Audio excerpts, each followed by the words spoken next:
And then he made the comment about strange. He said, I didn't mean to say it.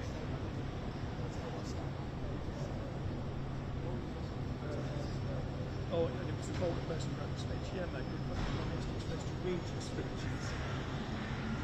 You're a lawyer. Yeah. I mean, yeah.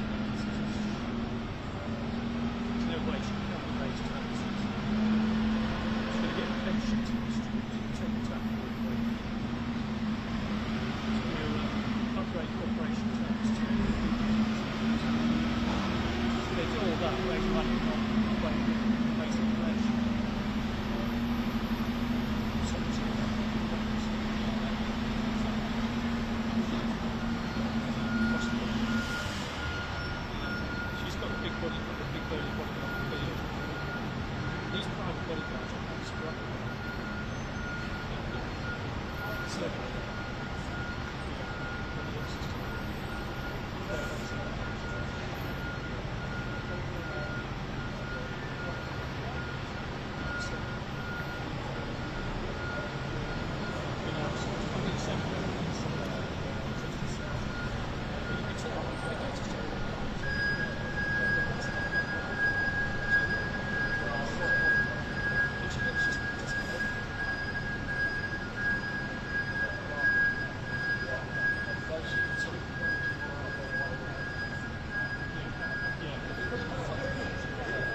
they get it next year. I'm not sure that's for certain.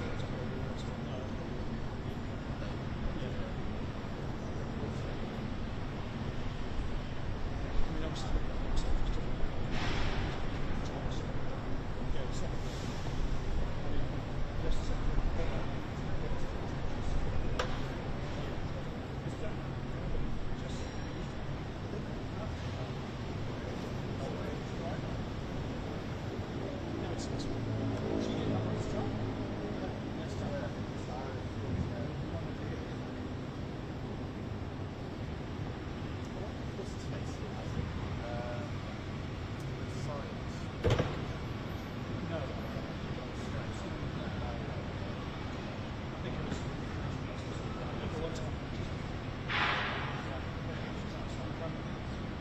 I mean,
obviously,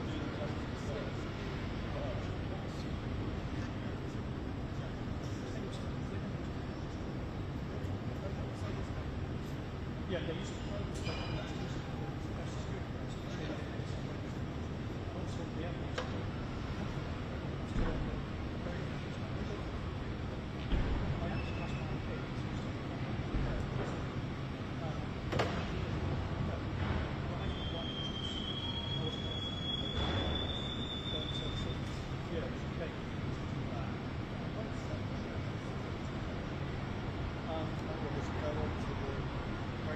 yeah.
only question we have.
Someone does come over for this.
Actually, that same day, this is going on.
Hello, morning.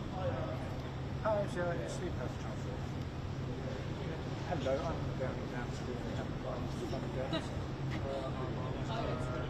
Yeah, I said to my daughter's policies as a management.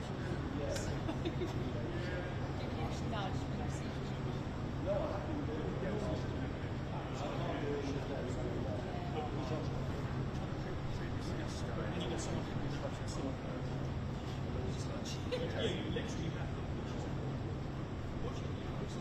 Well, there's no play out, it's just live. So just get the first.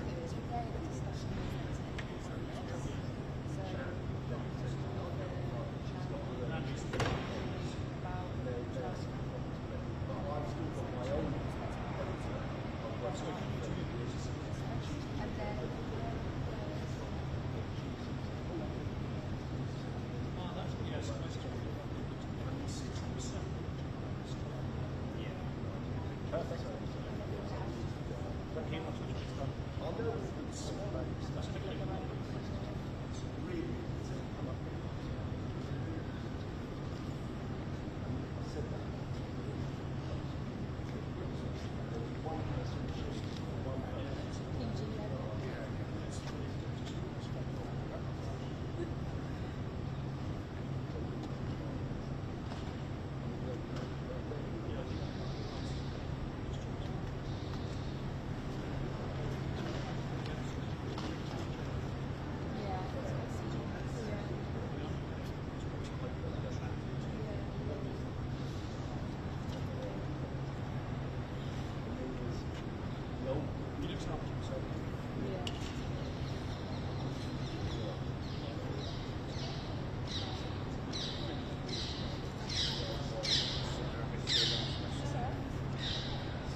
Just talking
so it says credits, you can't get it to happen, so you had to like export it flat and then add the new bit in admin.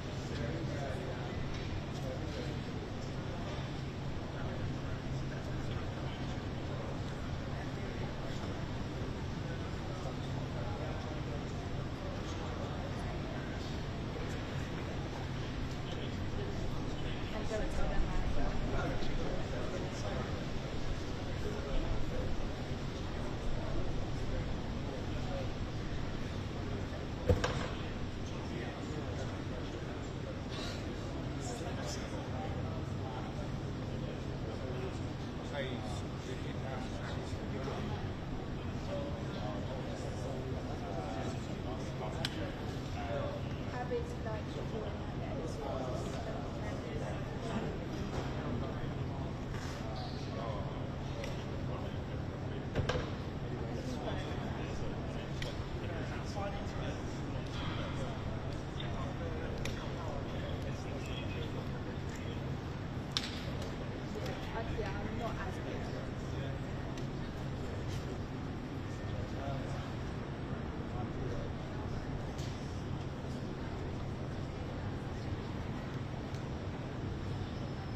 Not overproduced, just like as they are.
well. Hopefully, I haven't done one, but I think. Yeah, and you were nursing, so yeah.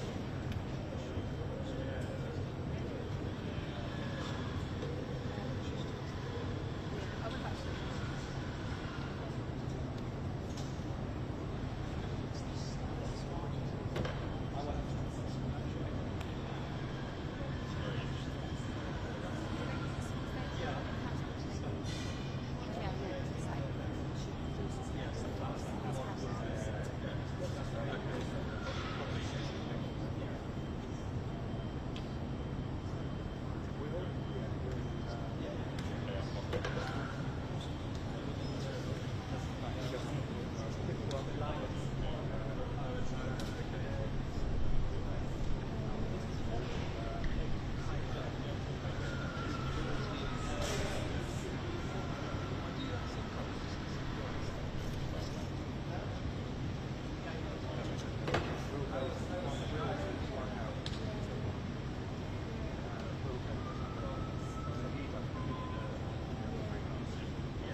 turn it off after the rugby.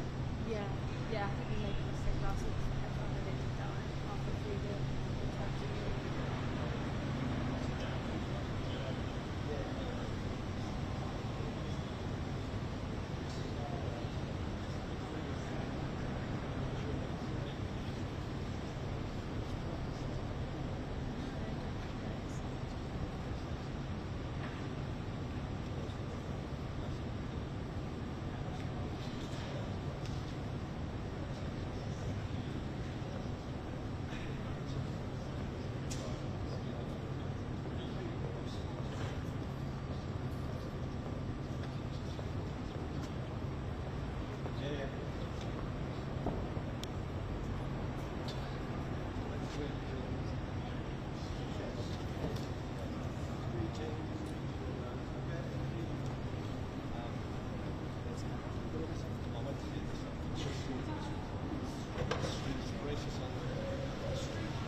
Time flies when you're having fun. Yeah.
Yes. Here from 9:30 then. Let's go now.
Morning, ma'am. Morning. Morning. Morning. Morning. Morning, Minister. Will you introduce the wealth tax?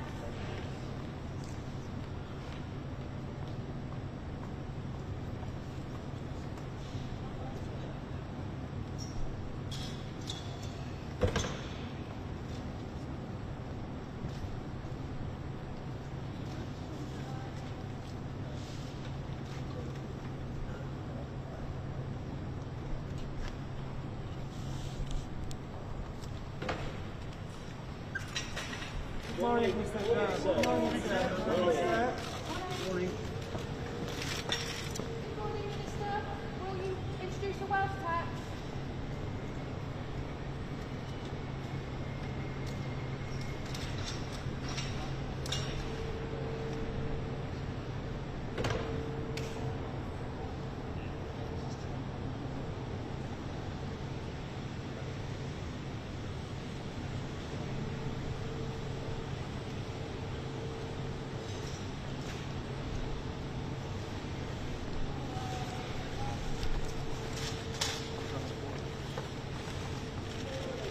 Morning. Good morning, Minister. Will you Morning, introduce the Mum. wealth tax?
Morning, sir. Morning, sir. Morning. Morning, sir. Morning, sir. Morning.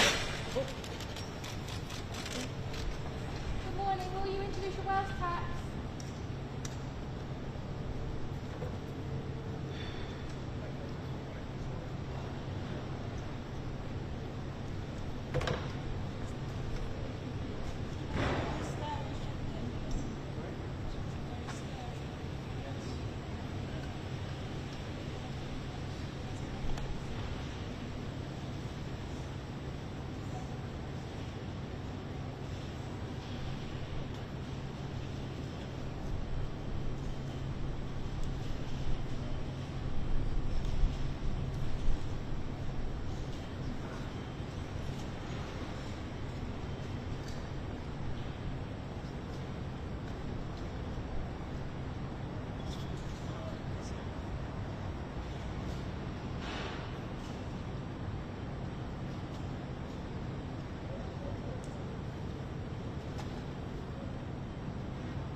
That is just a mess of cables.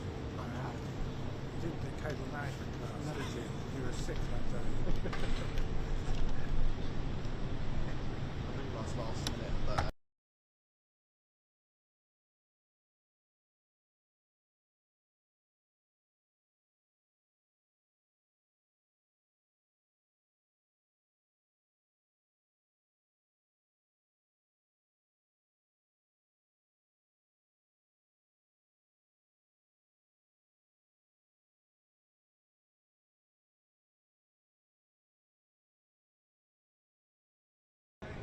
Good morning, Minister. Will you introduce your wealth tax?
Not money from behind the door.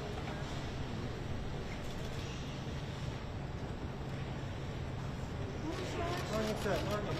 Morning.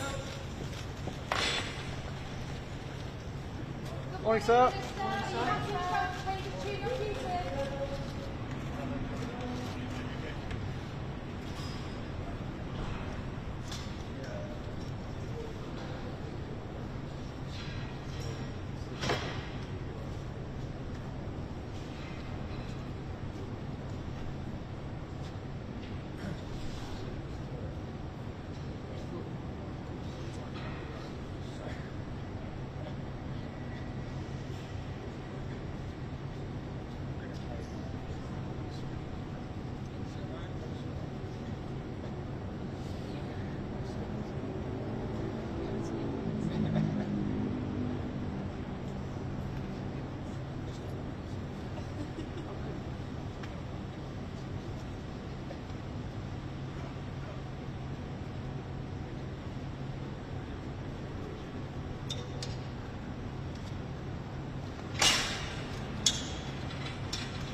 Morning,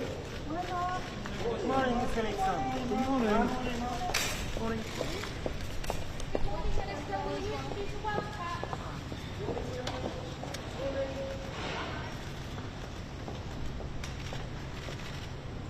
Hi, Mum.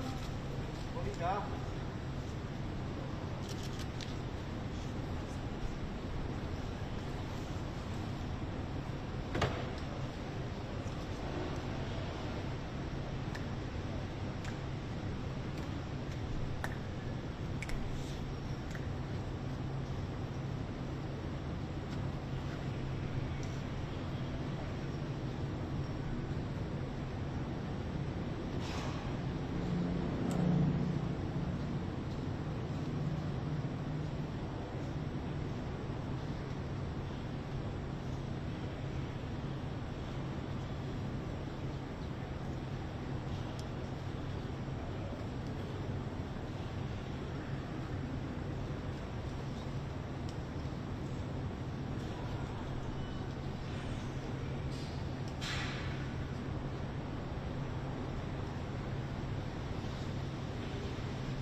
Same question, but regarding politics.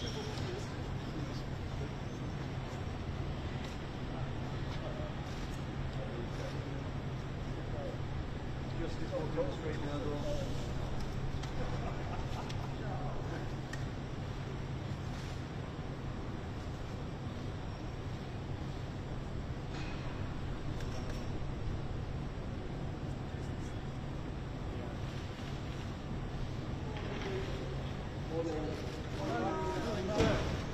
Morning.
Morning, Mr. Murray.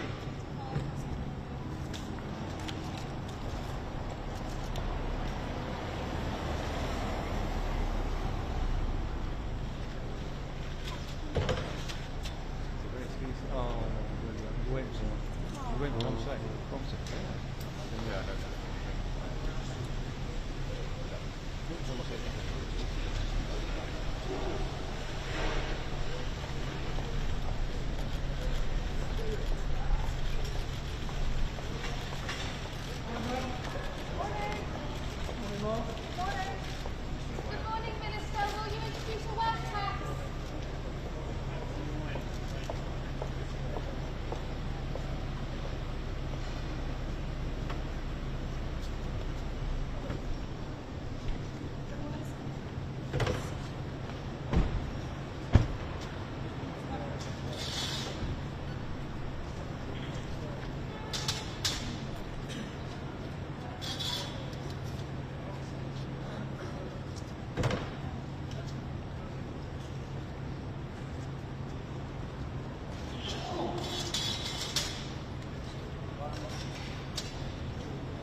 Happy birthday, sir. Happy birthday, Happy sir. birthday. Good morning, Minister. Will you introduce the wealth tax?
Hello, I'm down the street. One of us are here.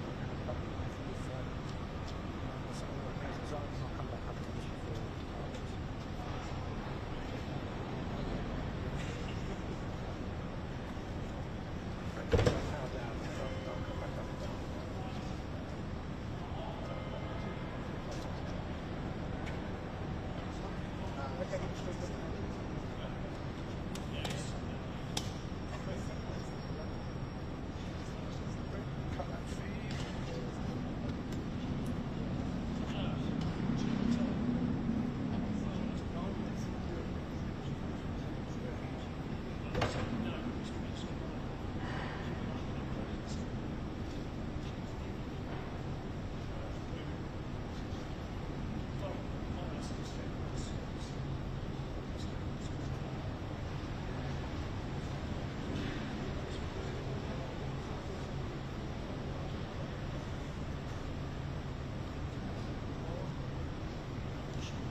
One bus driver expects that.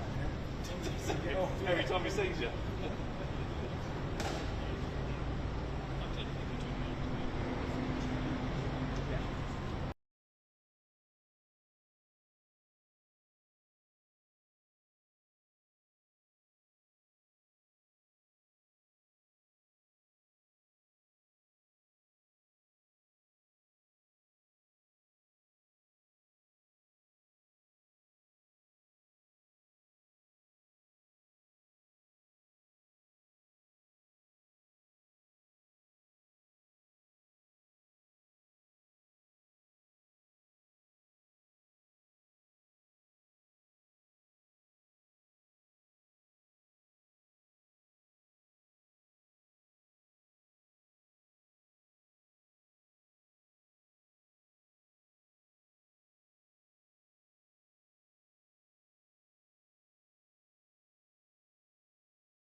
benefit of those following our proceedings and our own official record, can I invite you please to identify yourselves and your roles?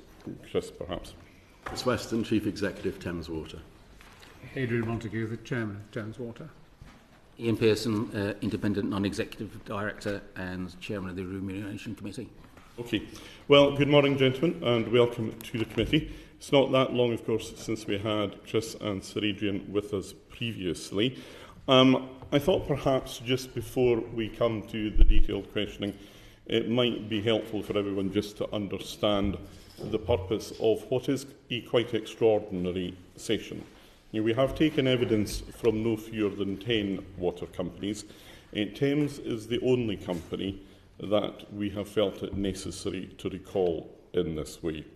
Initially, this was as a consequence of Sir Adrian writing to us indicating that last time around he had misspoken, putting inaccurate and in fact probably misleading information in front of the committee, something which came to light, we understand, as a result of an inquiry from the Guardian newspaper. Since then, though, you have provided significant amounts of information, which, candidly, I'm inclined to think we could have had earlier if there was a proper commitment to transparency from the company. We have requested board minutes regarding the KKR bid, which we still not received. There now appears to be a bit of dubiety around the actual figure spent on legal fees. It took us until 5:20 p.m. yesterday to receive from you a list of, as you term them, senior creditors. We note, and we may turn to this this morning and as far as we are able to, that you filed your report today with Ofwat. This is the last possible day for that to be done. Candidly, it feels to me, and I know that some of my colleagues share this view, that there's been quite a bit of game playing going on here. And I have to say, just looking at the whole evidence that we now have available to us, it's certainly not clear to me just in whose interests you are all working. So the purpose, I hope, is that by the end of today's session, we shall expect to have clarity on all the outstanding matters. If we do not have that clarity, then we reserve the right to return to it. As I have explained to you previously, as a committee of the House of Commons, we have formal powers which we have not yet invoked, but we may do so if that is necessary. So, Chris, let me ask you, first of all, as the Chief Executive, the culture of the company comes right from the top. It does. Why is transparency so difficult for Thames Water? Could I just interject, sir? Please do. I'm making an apology.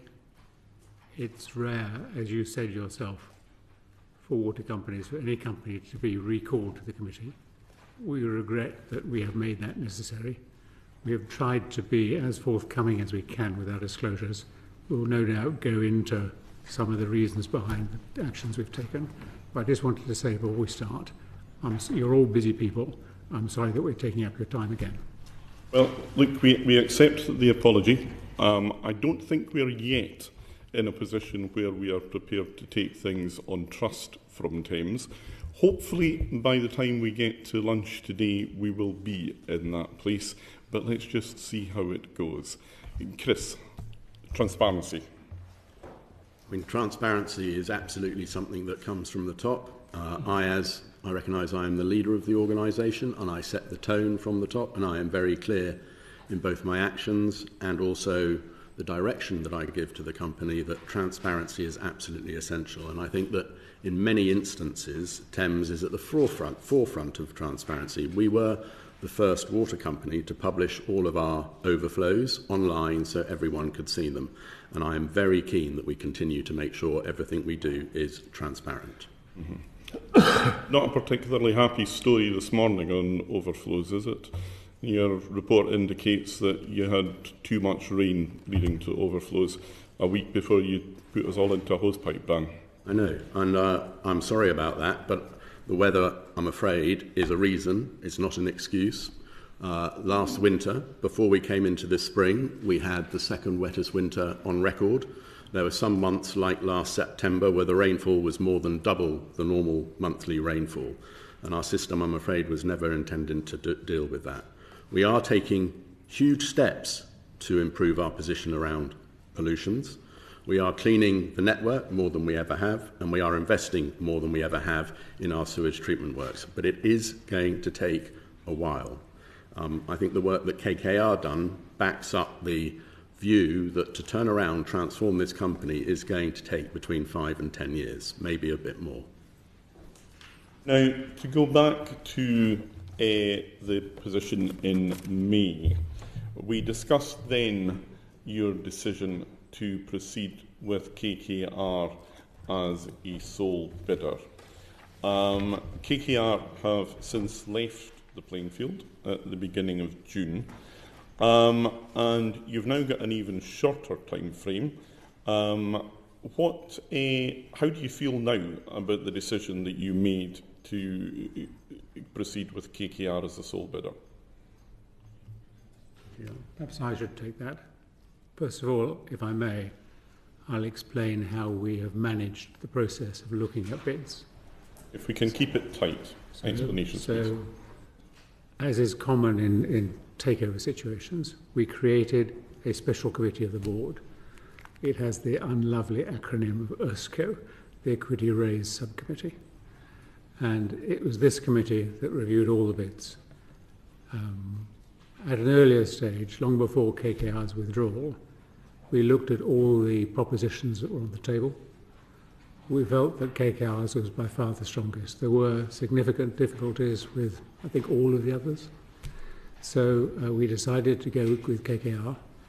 We did that, I think it's fair to say, in the face of some unhappiness on the part of Ofwat that we were going to a single bidder as quickly. Not just Ofwat. CKI, one of the bodies that you kicked out, felt that they were badly misrepresented and treated. I don't think they've been represented, and I don't think they were badly treated. But we went they were happy either. Well, that may be true. But we went to KKR because they had by far the strongest bid, and because they said that really they wished to proceed on the basis that they were the sole preferred bidder. I know you have written to KKR. I don't know whether they replied, but they will account for that in their own words. And so we felt that in view of the fact that KKR was the strongest bidder, it was right to proceed in that way. So now KKR have gone. How do you view the position? Well, I think we're actually in a reasonably strong position. So we have... Let's just get this right. You had two bids. You took the more expensive one at the expense of the cheaper one. The more expensive one has gone, and now you're left with a more expensive option still. It was, well... And that puts you in a stronger position. There is we had a number of bids from industry players, KKR, CKI you referred to, altogether 5 or 6 bids. And then we always had the creditors providing competition to those bidders. The creditors are still advancing, they're in good shape. The proposition has been strengthened because KKR has shared their information with us and with the creditors. And we believe that the bid that is coming through from the creditors is very strong technically. They're exploring that with Ofwat. We hope that they will reach a conclusion with Ofwat very soon. And then it will be necessary to put that into a financial construct of how we reconstruct the capital of the company. But I think we're in reasonable shape. Yeah, Mr. Carmichael, if I may, as a please, as a member of the Equity Raise Subcommittee as well, just to make the point that it really was a very clear distance between KKR and the second and third, and it was made very clear to us that KKR would not proceed any further unless they proceeded on an exclusive basis. And we frankly decided as a committee that we thought, although we wanted to maintain competitive tension, actually taking through the second and third bidders when they were so distant wouldn't have been in the best interests of the company. And we knew that we had a creditor-led proposal as well to keep the competitive tension that was required in the process. And just to be clear, CKI did then want to come back in, didn't they? But you deemed that to be unprogressible.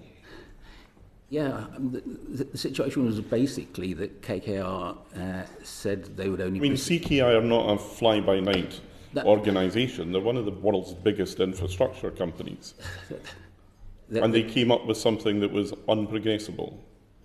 CKI came up with a bid that was not as good by quite a long way as the KKR bid.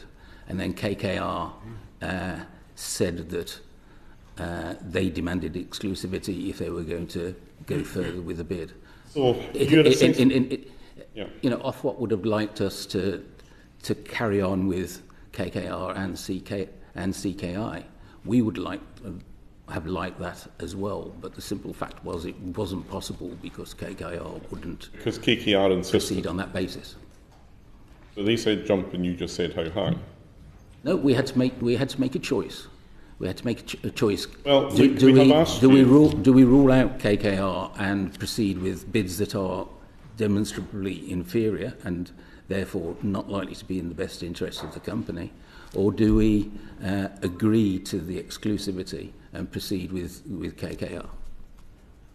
We've asked you for the board minutes in relation to this. So far, they have not been provided. So effectively, you're asking us to take this on trust from you. You'll understand the reasons why we are reluctant to do so. But Ian, do you want to tell us what it was that was so strong about the KKR bid, which makes it all the more inexplicable, surely, that they would have walked away from it? Yeah. Well, KKR produced a very strong, detailed proposal that the economics of it was more compelling to the board and certainly to the ERSCO. And in the fullness of time, when we're not in the middle of a live transaction, I'm sure that we'd be very happy to provide further information. But when you just looked at the detail of the proposals that were produced by the bidders, there was very clearly only one winner here, and KKR was... Well, I mean, you've lost your competitive tension now. KKR have gone. The preferred creditors, the Class A bondholders, are the only show in town now. They know everything. Everybody else knows anything. Where's the problem with releasing the information? Who loses? Can I try to explain? There are, I think, essentially... And perhaps, Adrian, you might come back to the question I put to Mr Pearson, which was what was so strong about the KKR bid? Yes. Because so far we've got it looked good and it was detailed. No, I think it was better than that. So, as is usual in these circumstances, when you appoint a preferred bidder, there follows a period of due diligence, which allows the bidder to make more concrete his propositions and produce a final offer. There were 10 weeks of due diligence. KKR deployed an extraordinary number of resources, and there were times where we had more than 100 people in our data room. So they learnt everything there was to learn about the business. And they produced a plan which, in the words of one of our commentators, was world-class. They understood the problems of the company and what needed to be done to resolve them. That's why their bid was exceptional. And when they withdrew, they confirmed to us, they didn't give us many reasons, they confirmed to us that they saw no financial or operational reason why they should not have been able to continue. I think you have asked them yourselves, according to the letter that you published, to give their own account of their reasons for withdrawing, and I wouldn't want to sort of take words out of their mouth. But I think there was something in there about the level of expectation and their worries as to whether they would be able to meet those expectations in time. So I think that all they told us on that fateful evening of the 2nd of June was that they were not in a position to proceed. And that's where it stands. So, the decisions then in relation to the various bidders, and there have been others and other offers and notifications of interest. Who makes the decisions in relation to these? Is it the board? No. Well, ultimately it is the board. But as I said, we have established this equity raised subcommittee of the board, and we've done that both to erect a ring of secrecy around these propositions because they have commercial information of great value to all the competitors. Right. So who are the people on that board? We've heard you're a member and Mr. Pearson's a member. Mr. Land is a member, who's the independent, senior independent director. Miss Lynn is a member. And then there are 3 observers, 2 observers who are experts on restructuring, Mr. De Bruyne and Neil Robson. Mr. Robson. And then Chris Weston is invited from time to time. But this is the proposition here is that this is a matter for the non-executive contingent of the board. But management is affected by these propositions, and so Chris attends when we invite him to. We do, of course, have our professional advisors who attend these meetings as well, and who advise us on the bids and their views of the economics of them. Mm-hmm. And which organisations do they represent then, the various participants? I'm sorry, could you repeat that again? Who's behind this? Behind the committee? Well, it is the board who takes all the ultimate decisions. Right. I've no one but the board. Look, we've made the formal request for the board minutes in relation to this. We will discuss as a committee later on what view we wish to take and what further steps. But can I just be quite clear about this? In the event that we invoke the formal powers that Parliament has given us, not to provide these minutes will be a contempt of Parliament. Is that understood? We understand and respect the committee's powers. Perhaps I must take an instant, though, just to reiterate why we think it is inappropriate at this juncture to give these minutes. Firstly, they contain confidential information concerning all the bidders and all the bids, and we are subject to confidentiality undertakings with regard to that information. Secondly, we're also subject to market abuse regulations, which control the dissemination of material, non-public information. And those are formal constraints. I think the most important point is the one that Ofwat has referred to in its letter. These are discussions at a very sensitive stage. There will come a time when all of these things are subject to review. Once we have a complete deal, of course, we have to secure the court's approval to it. But at the moment, there's lots of ebb and flow, and it will be really difficult to really counterproductive to release these documents. And we hope that the committee will understand and respect that position. If that being the case, what was the purpose in you offering me as chair of the committee a private briefing? What were you going to tell me? Okay. Let me just be quite clear.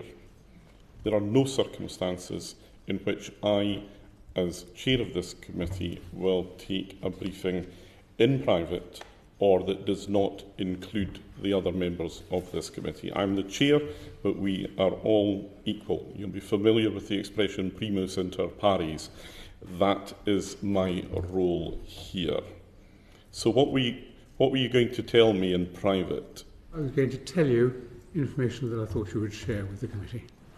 I'm not seeking to marginalise the committee in any respect, but I thought that within the, away from the cameras, away from public forum, it would be easier for us to have a more detailed discussion. Sounds a bit like a bit more game playing to my mind, I'm afraid. I'm sorry. However, we have a lot to get through. I am going to invite Charlie to lead us in the questioning of the collapse of the KKR bid. Thank you, Chair. Sorry. Yeah, sorry. Sir Adrian, you just inferred to the Chair there that you were given no explanation as to why KKR withdrew the deal. There was obviously plenty of speculation at the time, spooked by government rhetoric, concerned about Thames assets being worse than they first thought them to be. Are we seriously expected to believe that you were given no explanation other than they were withdrawing the bid? Yes, well, I'm afraid that is exactly what happened. Okay, so did they submit a bid to Ofwat on the 30th of May? They submitted, I think the right way, well, what we had was the best part of 1,000 pages from KKR. We've had the best part of 1,000 pages in the creditor. It is a very substantial piece of work. So they submitted a turnaround plan which looked at the commercial and operating characteristics of what they were trying to achieve. What they did not submit was the financial elements of the bid. And they said they could not do that because they had not achieved the full endorsement of their investment committee. So in that 48 hours they decided to pull the bid, having submitted most. Having submitted all but the financial details. There was nothing else that happened in that period of time that would have triggered. You must ask KKR that. I don't believe there was. On the day that they pulled out, the Class A creditors had a rival bid ready to go. I mean, an oven-ready deal, if you like. Somewhat fortuitous, would you not say? No, I think the creditors were there, had always been there. They've always had. I think perhaps we need to go back and think about the creditors' position. So they are secured lenders to the company. The company is in default. We are kept alive by the creditors drip-feeding liquidity into the company. They do have a great deal of contractual control over what happens in the company. They don't take the decisions. The board takes the decisions. But they do have a great deal of control. And I think they saw it as actually helpful, relevant to their position, to create an alternative proposition. That's what happened. It wasn't as, at that stage, I don't think it was, if you like, oven ready in the way that KKR's bid was oven ready, but it was very advanced. Is there not some sort of conflict here where you've got a KKR bid on the table, and yet the people who are ultimately making this decision are also waiting in the wings to pounce? Well, as I say, the people who want to make the decision on the board, the creditors, as I think we discussed with the High Court in the first restructuring plan, are essentially the economic owners of the business. They're not shareholders, they're not directors. It is the board that takes these decisions. You can understand from the outside looking in that it seems to be a conflict. I don't think it's a conflict. I think there are multiple interests. And when you get into one of these restructurings, I think that's what happens. Because the creditors are sort of in transit. You know, they know that when it comes to the restructuring plan, there are going to be huge write-offs. I mean, I think that they have quoted a figure of 10 billion or so. And that's an enormous loss for institutions that represent savers. So we mustn't forget that all of this money is actually savers' money. It's a desperate situation for the savers. And yet, they're also going to be the people who emerge as the future owners of the company. So there is a transition, if you like. I think a transition is a better word than a conflict. I don't know whether, Mr. Weston, do you have a view on this as Chief Executive? On the creditors? Yeah. So they started work quite a long time ago. They've supported the company for the last year or so. They've been providing financing to the company, which has allowed us to carry on investing to meet our legal, environmental and regulatory obligations. They have pulled together a comprehensive plan, as Sir Adrian has said, and they have shown, they have demonstrated their support for the company and their understanding for the company, and put forward a detailed proposal both to the company and to Ofwat. So I'm entirely comfortable with the operational plan that I am seeing from them. It makes an awful lot of sense, and it addresses what needs to be addressed in Thames to turn the company around. Let me make progress. Okay. Henry, your friend. Can I just come back to this point about the minutes? in terms of releasing them to the committee. Is it the case that effectively what's going on here is that you're refusing to release these minutes because they demonstrate that effectively there's a plan, in a way, that the Class A creditors have a preferential first dibs on Thames Water? I don't think that's the case at all. And the way that you've set up this bidding process means that effectively they get preferential treatment. Well, if we look at can I tell you the history of this bidding process? Because I think this is quite important in terms of context. So it started last summer. Rothschilds on our behalf talked to more than 50 institutions around the world because they thought this is an unusual opportunity for brave bidders. You have to be a brave bidder to come to Thames, but it's an unusual opportunity. In February, in December we had 5 responses. In February we had a 6th. And that was the limit of the responses we had from the market. But all of those responses have been taken forward. They've all been adjudicated, and we came out concluding that KKR was the best. Now, KKR was also accepted and acceptable to the creditors. So had KKR taken this all the way, we would have found ourselves with KKR as a major shareholder and the creditors as a result of a debt for equity swap. Why are you not being transparent about that process? That's the key thing here, isn't it? Because ultimately, we're sitting here, we're responsible for taxpayers' money, we're responsible for customers in respect of Thames Water. That's who we sit here in terms of representing our constituents. I think the onus is effectively that your buck stops with the creditors. And effectively, the argument is you've created this situation whereby the creditors win at any price, and you're not willing to share any documentation as to the nature of the process that you've gone into in respect to the KKR bid that has collapsed. We would say that our responsibilities are first and foremost to the customers and to the environment. Creditors are obviously in that rank of people for whom we have responsibility, but we're also trying to save this company from starve. We may come back to special administration in due course. But I joined this company 2 years ago in the wake of the resignation of the chairman and the chief executive. We had a crisis. We have been living in crisis mode ever since. But we are trying to refinance this company and preserve it from a special administration, which would be very bad for everybody. We'll perhaps come back to that. Can I just add, so part of what we have to do to turn the company around and transform it is to restructure the balance sheet and reduce the gearing and the level of debt that is carried by the company. And there is a formal process that we are following. We've had one restructuring plan, which is overseen by the courts, and we will need to have another restructuring plan overseen by the courts to restructure the balance sheet. But to do that, you need 75% of the creditors to agree to that restructuring. So they have to have a role in what we are doing to turn around the whole company and get it back onto a firmer financial foundation so we can then go on and turn around the operations. Helena. Thank you, Chair. I just want to come back to the collapse of the KKR bid.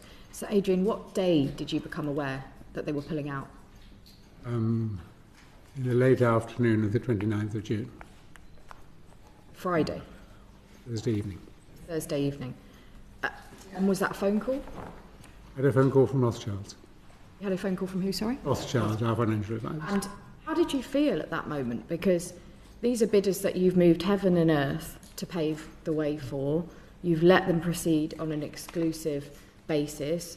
You've found yourself in an extremely uncomfortable position in front of this select committee. How did you feel when they pulled out? It was clearly a great disappointment. But, I mean, these things happen in life because no bid is sure until you've signed on the dotted line. And, you know, this is a situation which has enormous challenges. You feel no angst towards them? Of course not. What do you judge of their assessment? Their official reasoning that they've given us is that they were worried about the political landscape in which they were entering in terms of Thames Water. But nothing has really changed in the political landscape between the general election last July and them pulling out. The Water Special Measures Bill is already on the statute books. The government made clear commitments in their manifesto. It doesn't really stack up, does it? I think you have to ask KKR these questions, not me. I can tell you that all we were told on that evening of the 29th of May was that KKR had not been able to achieve the approval of their investment committee, and therefore they were unable to proceed. That is what they told us. They didn't provide any more colour. They've not provided to us any more colour. I think you may have been provided with more colour than we've had, but I don't know that for certain. Can I just check I heard you correctly there? Did you say our responsibilities to the environment? Well, I ask because one of the companies listed in the letter that you sent us yesterday at 5:20 p.m. is Elliott's. Now, these are the people who bought over BP and made them move out of renewables. Are you optimistic that they're going to treat Thames differently? Well, I think it'd be good for the environment? A huge difference between what they did in relation to BP, where I'm unaware of the circumstances. Have you explored this with Elliott? No. But where I'm unaware of the circumstances. And if you look at Thames, we have defined environmental obligations. We are struggling to fulfil them. One of the purposes of the turnaround plan is to put us in a better shape to fulfil them. And it's widely reported that the Class A creditors, senior creditors, will expect to be released from fines and environmental obligations if they're successful. That is what has been reported. I believe that the discussions that they are having with Ofwat, which we are party to but not an integral part of, are aimed to try to identify how we can reprofile our expenditure in order to move back to compliance as quickly as possible. I'm going to bring in two colleagues in a second, but one final question. Ultimate controller. It's a term of art used by Ofwat. Who is the ultimate controller of Thames Water today? Ultimate controller, bizarrely, is still the original shareholders. Who are no longer part of the picture. Who are not taking any active part, but they still own the shares in Kemble. And those shares are now under the management of Kemble Standards. So you have no ultimate controller? We have an ultimate controller, but he's not very active. I mean, you know, there is an ultimate They don't controller. exist anymore. It's not very active. I can do the whole Monty Python dead parrot sketch for you if you want, but that is a controller that has ceased to be. Accept that. I mean, we have no day-to-day contact with them. We have intermittent contact with them, but no day-to-day contact. Okay, I've got Andrew and Sarah wanting to come in, and then we should move on. Yeah, I just wanted to follow up on Helena's point about this now infamous telephone call.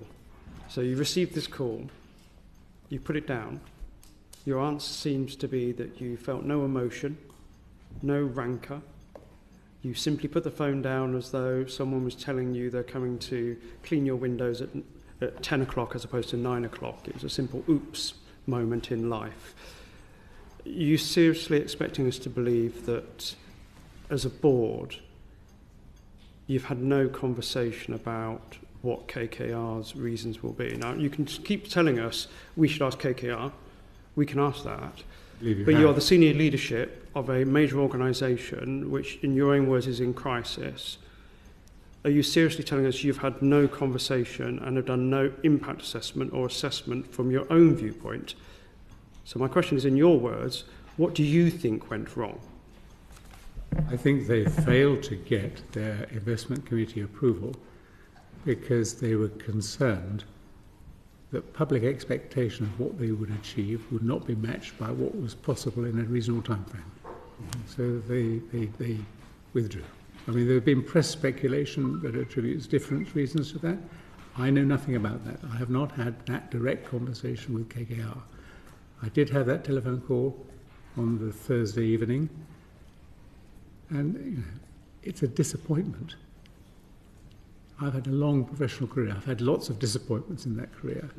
You don't get emotional about it. You try to take it as a fact. I took it as a fact.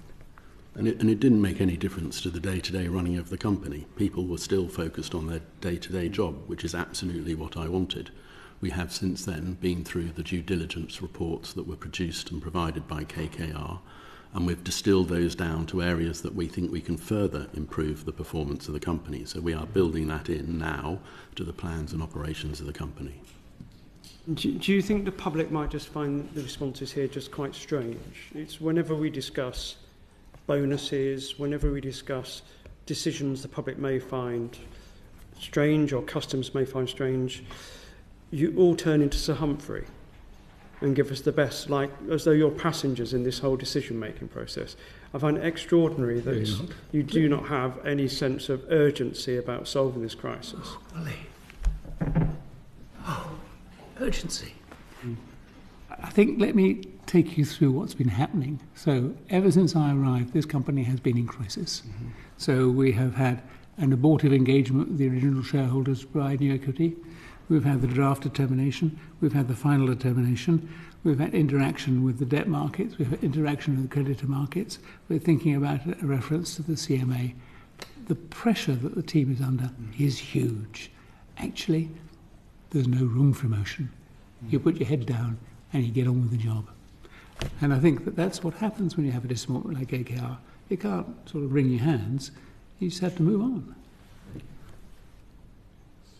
I just wanted to clarify on some of the timings then, because I think when Charlie asked earlier on, you said that KKR had submitted their bid to Ofwat on the 30th of May, but you also said that you were aware of them potentially drawing out on the 29th of May, and then they didn't get the financing. So can I just clarify? Well, what I know is I had a call on the late afternoon of the 29th. I'm not sure I can say from my personal knowledge when that bid was submitted. It was due to be submitted on the 30th. It may have been submitted on the 29th. I'm not precisely aware of that timing. But either which way, you were aware of them putting out, but simultaneously they did put a bid in. I was aware. I was aware that they had not been able to get their final investment committee sign-off. There was lots, I think, of interaction over the weekend to try to persuade them to continue, and they finally withdrew late on Monday evening. Okay. And I just want to just very quickly on that point, because obviously as part of the due diligence, KKR would have been asking Thames Water a lot of questions, so they would have been seeking that comfort, so clearly you couldn't give them the comfort to be able to get that financial investment sign-off, because obviously I understand the banks, but sort of, Chris, I know you said we're working on this now, but sort of what more can you give them? I wonder if Chris can describe the interactions we had with KKR leading up to their final decisions, because they were intense and long-lasting. We did have a 10-week due diligence with them, extremely extensive and intrusive. It took a huge amount of time, hundreds of questions going into a lot of detail about the data that the company operates on. And so that was, very, very intense. And I think they got from that all the information that they needed to understand the assets and the operations of the company. And as they pulled out, they said there was nothing that they found in there that they didn't think was fixable or untoward. So I think that we came through the due diligence as a company, its operations, in relatively good shape. I'll leave it there because I'll come back to that a little bit later. But yeah. Barry, you're going to talk us through the Thames financial timeline. Yes, thank you, Chair. Just picking up on the business with KKR,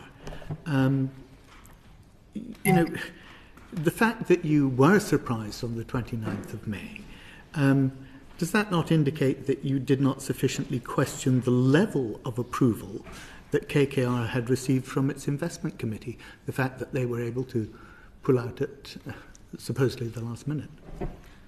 Was that not a fault on your part? No, I don't believe so.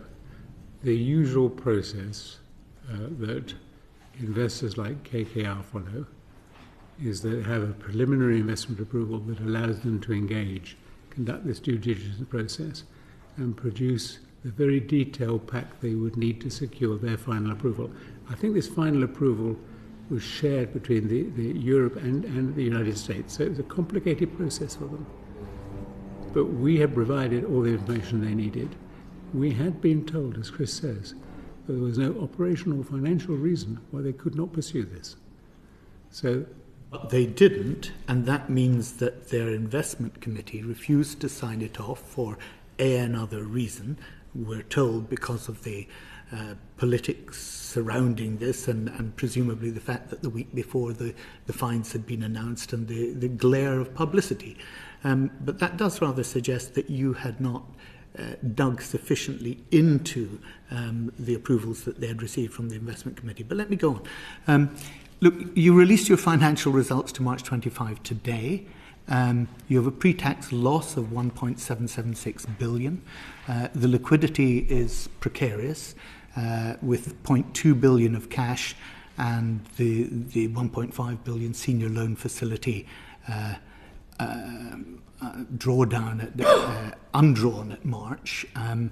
But that requires credit waivers because of the court sanction and the appeal. So your liquidity is really pretty precarious. How's that compromising your ability to operate at an environmentally sensitive and acceptable level? What percentage of the investment required by Ofwat under PR24 have you actually managed to deliver, Mr. Weston? It's not compromising our ability to invest in our assets on a day-to-day basis. It's not compromising our ability to plan and start projects that we have to deliver over the next 5 years. What percentage of investment required by Ofwat have you so far managed to deliver? It'll be a very small percentage. I don't know the exact number. We have invested probably £300 or £400 million so far this year, maybe a bit more, out of what needs to be invested over the next 5 years, which is about £22 billion. And we are ramping up to do that, and it is quite normal at this stage in this regulatory period that the investment number and percentage will be very low. So at the moment, you're not keeping pace with PR24 and Ofwat's requirements? No, I would not agree with that. You wouldn't agree with that? No. Okay. Originally, you said you were targeting the new equity investment injection to be delivered immediately after the announcement of the final determination of PR24. Then it was after the court hearing on the restructuring plan. Then it was at the end of June. Now, here we are in July. There's still no sign of a viable investment plan at all this time. It's the customers that are suffering a failing service. So why have you got it so wrong for so long? I don't know that we have got it wrong. The company continues... Oh, you made statements to this committee and publicly that these would be the points at which you had the investment plan come into effect. All of them so far have seemed to be wrong because it hasn't come into effect. You're now extending it to the end of the year, saying that it might be in place by that period. So what you've said so far has been wrong. I suppose what I'm asking you is why should this committee have any faith that by the end of the year it will be possible to do what so far it's been impossible to do? So first of all, the operations of the company continue as normal, providing the service that we provide, and we continue to invest. And I think that's a very important starting point. Beyond that, when you look at the recapitalisation of the balance sheet, we absolutely had to have an FD, which landed on the 19th of December last year. And we needed that FD because it created certainty for potential investors around their investment in Thames Water. At the same time as we were running that equity process, we also had to run a restructuring process overseen by the courts that extended our liquidity and allowed us to bring in this super senior facility that created a firmer financial foundation that gives us liquidity if we draw on the first 1.5 billion to the end of this year, December. And that foundation, and I can talk about how we are drawing on that facility, but that foundation then allows a potential equity partner, and we've already discussed KKR, or the creditors to come up with a creditor-led plan. And they have been through due diligence to pull together that operational plan. And they are discussing with Ofwat the regulatory support they need to make Thames investable and turn it around. You know full well that the initial negotiation of that $3 billion was that it would come in two tranches. You were expecting to draw down the second $1.5 billion actually in June, in last month. But you've now said that the first tranche actually can last you until December. Why were those calculations so far out? Did you Did the creditors create an artificial deadline for the second tranche in order to create a sense of urgency for a takeover proposal? Well, they've certainly pushed all parties to create a sense of urgency to try and reach an agreement. That was what the June release... Was it artificial, was my question? Was it an artificial deadline? No, it's not an artificially generated deadline that is driven by the financing that they have put in place. So were you telling the truth to this committee when you said that you expected to draw down the second tranche of that loan facility in June? That was the best information that we had at the time, yes. It was wrong. Well, I mean, it's not always easy precisely forecasting cash flows. But it might be if you were... look, you say that the business hasn't suffered any interruption of its normal process business. You've been able to, according to you, to meet the Ofwat requirements of PR24 and continue that investment programme in the normal way. So actually, given that you said everything's tickety-boo, you've had no unseen events that would have made it... those projections of drawing down the 1.5 billion out of sync. But it is out of sync. I don't want to give the impression everything is tickety-boo. The company is extremely stressed and within very difficult circumstances. I think I have said in the past to the committee that our finance function wasn't the most efficient or proficient, and that left us wanting in some areas. And I admit that our understanding of cash flows weren't what they needed to be. I am relieved that the financing that we put in place is lasting longer than we expected, because we are spending it as we need to spend it. We are probably a bit more efficient than we thought. Unfortunately, our headcount is a little bit lower than we want it to be. But all of that leads to the uncertainty of the reality of running a company and predicting what cash flows look like. Adrian, the fact is, you're no longer in control of the process, are you? You've ceded that control to your super senior creditors. The equity injection is now in the hands of the bondholders. So let's examine those bondholders. What experience do they have of turning around the performance of a utility company? I mean, you're a year behind on AMP7. You're incurring penalties, presumably, on AMP8. Your lead investor appears to be Silver Point, a short-term debt investor who's trying to salvage their decision to buy Thames bonds, but has no operational management expertise and no commitment to stay for however long it takes to turn the company around. We are going to come to some of this later, so if you maybe just keep should we actually be talking to Tim Lavelle at Silver Point rather than you? I'm sure he'll be delighted to come and account for himself. Look, the senior creditors are over 100 in number. Many of them are household names. They're insurance companies, they're pension funds, they're banks. There are special situation investors like the ones that you just referred to. But there's a mass of creditors there who have the interest in seeing Thames Water recover and survive. Now, in order to... all of those investors, the majority of those investors are unrestricted. They can trade their bonds because they're not party to any inside information. There is a group of them who we identified in the note I sent to the chairman last night. And incidentally, I think it's worth saying, the only reason that note was late was that each of the investors had to go through a clearance procedure before it was willing to have its name advertised to the committee. That was the reason it was late. We had hoped to do it on Friday. They've brought together this representative group of institutions who are the people with whom we interface in financial discussions regarding the future of the company. They are represented by advisors, and day to day we work with the advisors rather than with this group of 15 institutions. Fascinating, but not really an answer to my question. KKR, you said, felt that they couldn't deliver what the public expectation was in a reasonable turnaround time. Yet KKR, you have told this committee, was a world-class bid with the expertise to do just that. And yet now you seem to be favouring a bid which is, with people such as the chair has outlined and Silver Point, who have no experience, no operational experience whatsoever, but who are known to operate in the credit markets in such a way that they buy up stock, they take a haircut, and walk away with the killing. Barry, can we keep this tight? Because we are straying into stuff that we are going to come to later, given the chance. How are they going to do it if KKR could not? KKR could and would have done, but for their inability to achieve the approval of their investment committee. And we've talked a little bit about what I understand their reasons are.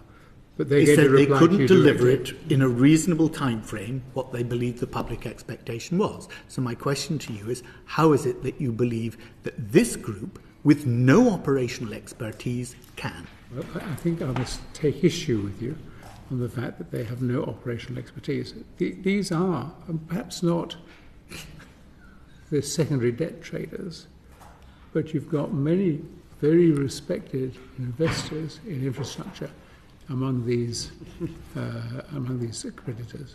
No, you can shake your head at me, Mr. Gardner, but it is nonetheless true. The creditors' estimation of a time to turn the company around is 10 to 15 years, which is much like it was for KKR. Right, I'm going to move on. Sarah. Thank you very much, Chair. So just to be clear, sort of in the vein of transparency, I just want to look again just at these other bidders' offers. So you say that obviously the proposals from CKA and Castle were not progressible, but I just want to understand what was it that wasn't progressible? Well, I think the way to answer that is just to take you through the sort of decision matrix that we have. So we're looking essentially for 5 things.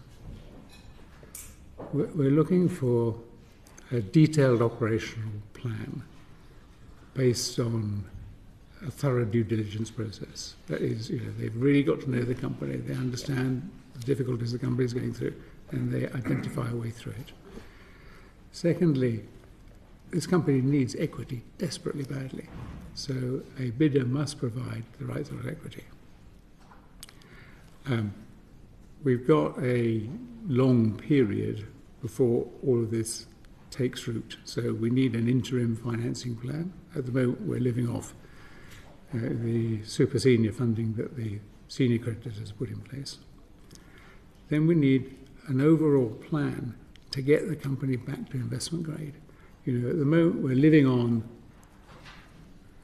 emergency facilities provided by the creditors.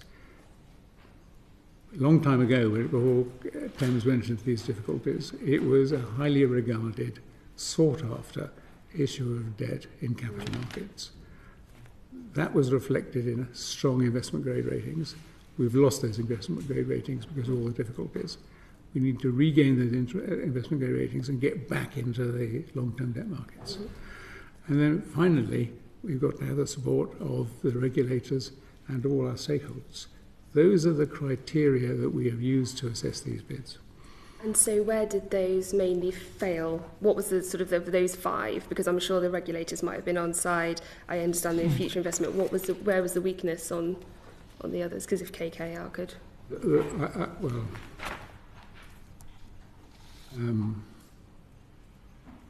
I'm sure we could have progressed CKI as a bidder, as Mr. Carmichael rightly says. CKI is a very well recognised and reputable operator of. There are other reasons why we might not want to, but on the face of the bid. Yeah, but on the basis of the bid, the fact was that KKR's bid was superior, and they wanted exclusivity. So it wasn't possible to progress CKR's bid any further. And I sort of appreciate that, because I completely understand that need for exclusivity. I think that's what KKR would want. They want that 10-week period. That's quite common in legal transactions. I've seen that before. What I don't quite understand is once that period ended, why didn't you just reopen it and give the other companies the opportunity to at least to improve their bid? Well, we did have contact.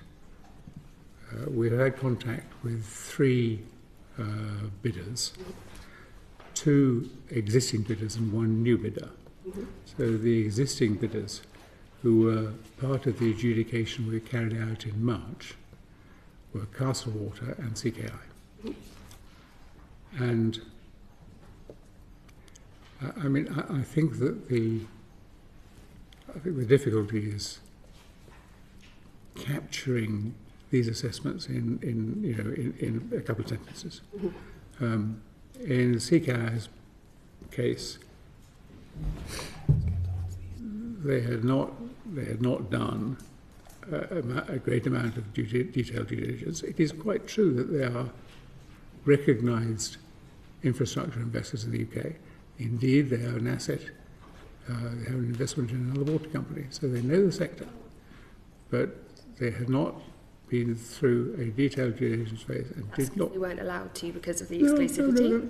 They were treated in exactly the same way as KKR, leading up to the adjudication in March. They had all the opportunity they could possibly have wanted to do the work. And I think their financial projections were less favourable than KKR's. And it was much the same in the case of Castle Water. At that stage, they were not fully funded. I think they would tell you now that they are fully funded, but they have very little operational capability in water.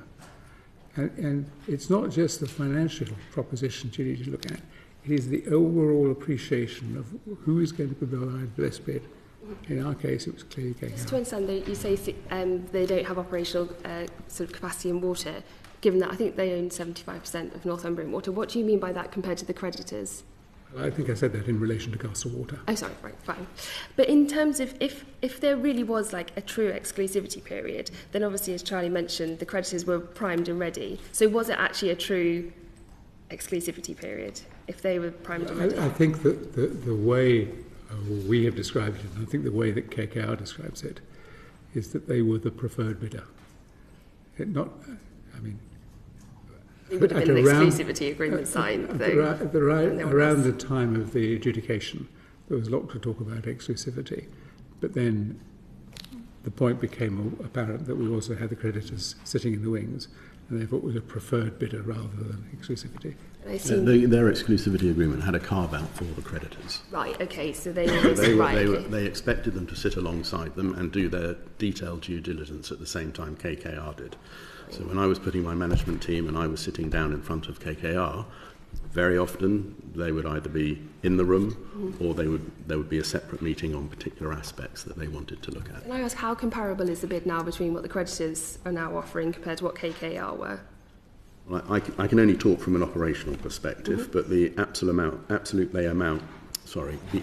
amount they would invest is very similar to what KKR would put in place, and a lot of work has been done by management and by the creditors in distilling from KKR the best elements and building it into the new plan the creditors are putting in place. So there is a fair amount of similarity between the two now. And can I ask, because you said that KKR shared information, so what information did they share, and was it their DD reports ultimately? Yeah. So they were quite happy with that being openly... It was agreed beforehand that the creditors and the company would have access to all of that material. So it allowed us to look at how we target cleaning of our sewage network in a different way, and the value in cleaning more and cleaning differently. I mean, the technicality I don't think we need to go into, but that kind of insight will help us improve the performance of the company. But it doesn't feel like there's an open competition almost, because I appreciate that the creditors have always been waiting in the wings. They've been working basically in parallel with KKR. But on the other hand, you also say that the creditors, I think, so Adrian, you said, have contractual control essentially over the company at the moment. So again, then there's these multi-years. So there wasn't a true... I still don't think they're a preferred bidder, nor is there a true competition now, because what I'm worried about, my concern is, as directors, you have a duty to act in the best interests of the company. Yeah. It sounds as though you're hamstrung by the financing terms, the fact that the creditors have you've said contractual control. Is this really the best bid? And is this the best bid? The proposal that the creditors put forward, as at the same time as KKR pulled out, was completely independent of KKR and was different from KKR's bid. Since that time, we have spent time going through the KKR bid and how it was put together, and we've taken the best bits from it to build into the creditor plan.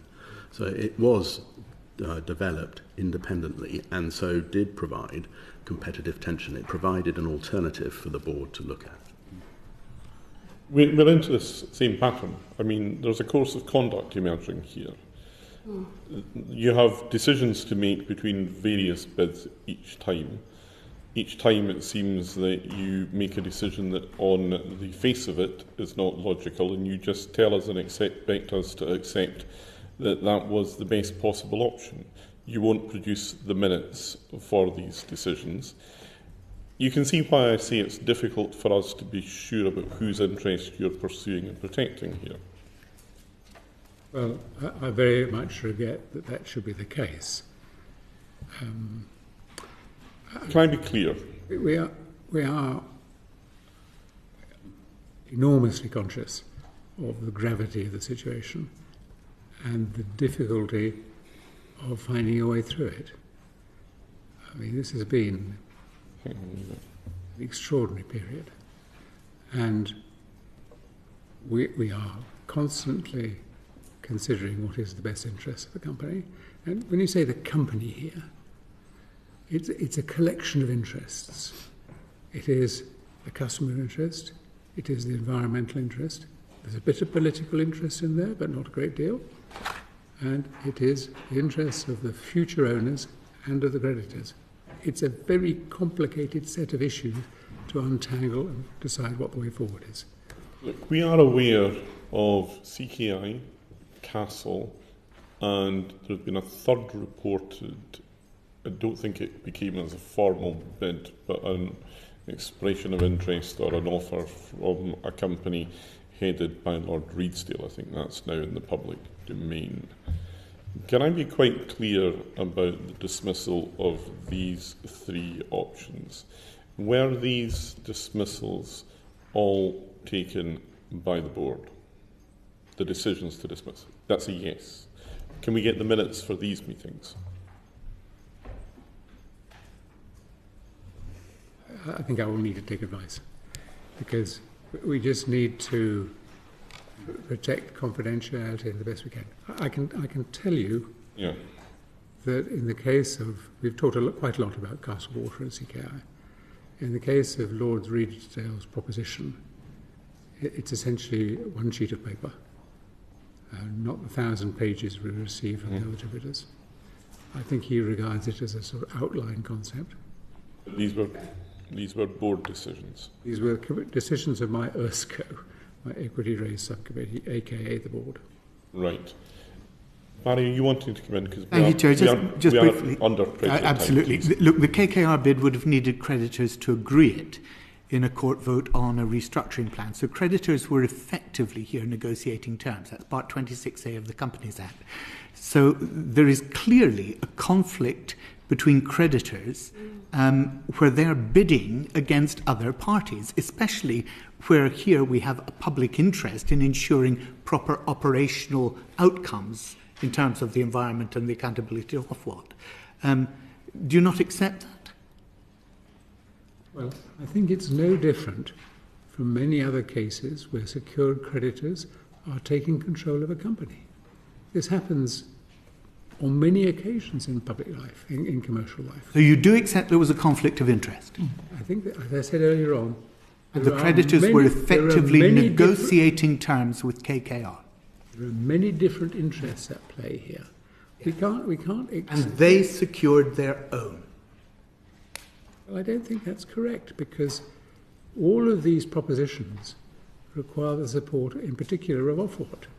So the Ofwat represents the public interest as much as anybody. Yes, indeed. I think Ofwat has a role to play in pulling the plug on this right now. And they are in detailed discussion with us and with the creditors. Right, I'm going to bring Sarah Bull back in here and then move on. Yes, I'm just trying to understand as well, just in terms of when KKR shared that information, on what basis or what grounds did they share it? Because obviously they've incurred a huge financial cost. Which information? So you said about the due diligence reports, etc. I think, to be honest, in the wake of their decision to withdraw, KKR have behaved honourably. So they said... They weren't paid for it? Well, we paid for it, most of it. Fine. So we paid much of the due diligence cost. I don't know if we paid it all, but we paid much of the due diligence cost. And therefore, they have made that information available to the company and to the creditors. And we are benefiting from it because they did a cracking job. Yes, but they were obviously, but the creditors were also operating alongside, so they were also preparing their own bid alongside KKR. So, but equally, to have the information that KKR needed, they would have had to been speaking to the creditors to get the confirmation. So it's sort of like marking their own homework of a bid then that comes out. After they've had that information